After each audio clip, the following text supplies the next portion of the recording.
Hello everybody. So in this video I just want to talk about a question a student asked me. He asked me what is the square of a negative number and what what does it mean as far as it is concerned with how to compute it. So when you think about the square of a negative number, you might be inclined to believe that, oh, it's written this way, negative a squared. Or it's written this way, or it's written this way, or it may even be written this way.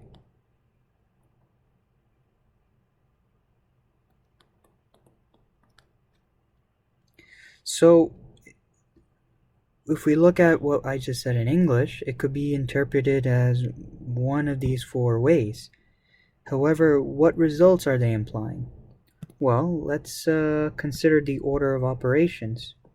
Well, here the order of operations say, well, first comes the exponent, so this is going to become a squared, whatever value that is, and then we put the negative sign in front of it. And this looks identical to this result over here. So they pretty much have the same meaning, these two results, as far as they're concerned. Okay, so here we're going to end up with some negative value. Now let's look at our third example over here. Here we're squaring a.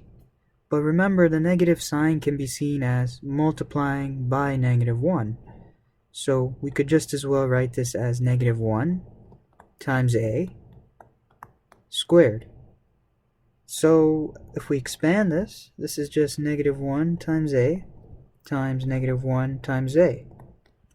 Since in multiplication, at least of scalar values, order doesn't matter, we're going to see that, okay, this here, where we have -1 times -1 becomes 1, and then a times a becomes a squared, we see that our final result is just a squared, some positive number. Likewise, if we decide to keep going with this definition, when we look at our final way we could have written that English statement, we see it becomes negative a squared, because first comes the parentheses and then comes multiplication, where this negative sign is the same thing as multiplying by a -1. So by order of operations, first the parentheses, a squared, then multiply by a negative sign. Then we get negative a squared.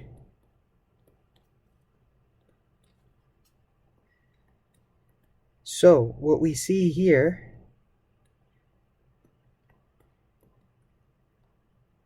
is that in 3 out of 4 of our possible cases where we try to write down in mathematics what I said in English earlier, we're going to get a negative number. So negative a squared here, negative a squared here, negative a squared here. And then we get over here positive a squared. Now what's the point of all this? The point of all this is to say that I want to make a clear distinction between two types of quantities. Now, the distinction I'm trying to make here is between objects and operations. Now, objects could be things like the word cat. So we know the word cat, C-A-T, is a collection of letters, and these collection of letters go together to actually describe a cat.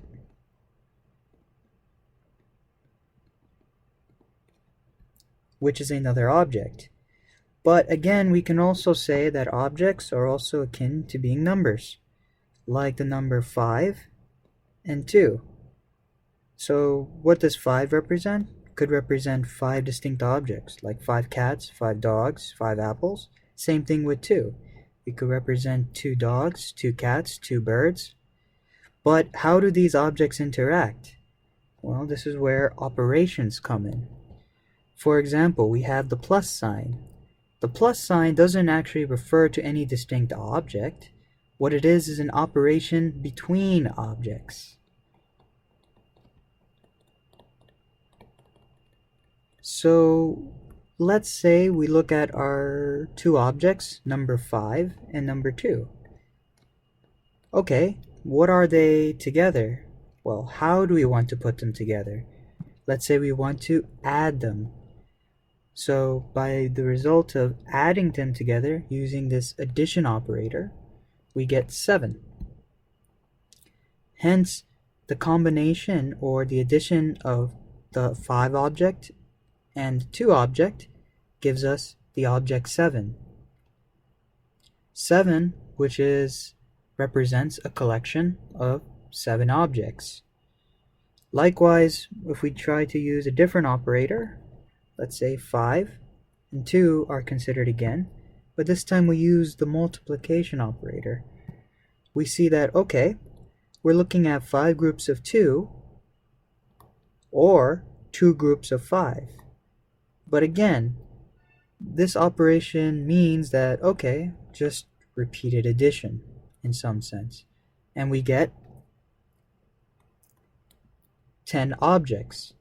So this whole operation means that, okay, 5 times 2, or 2 times 5 since it's multiplication, is referring to 10 distinct objects, a collection of 10 objects. So that's the fine difference between objects and operations. So operations is something that science and mathematics likes to introduce. And this is why sometimes a lot of people have difficulty in science and math classes. So I just thought this was interesting, and I hope the student understands that when you look at, let's say, -1, you can recognize that this negative sign is pretty much saying -1 times 1. So this negative sign is technically an operator, and this number 1 is an object. And this is how you can treat it when you are trying to do, let's say, any one of these definitions. -1 squared, or 1 squared times a negative, or -1 squared, or you're looking at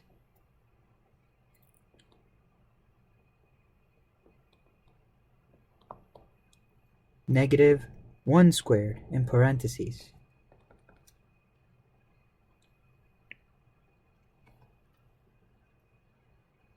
So leave any comments or criticisms below.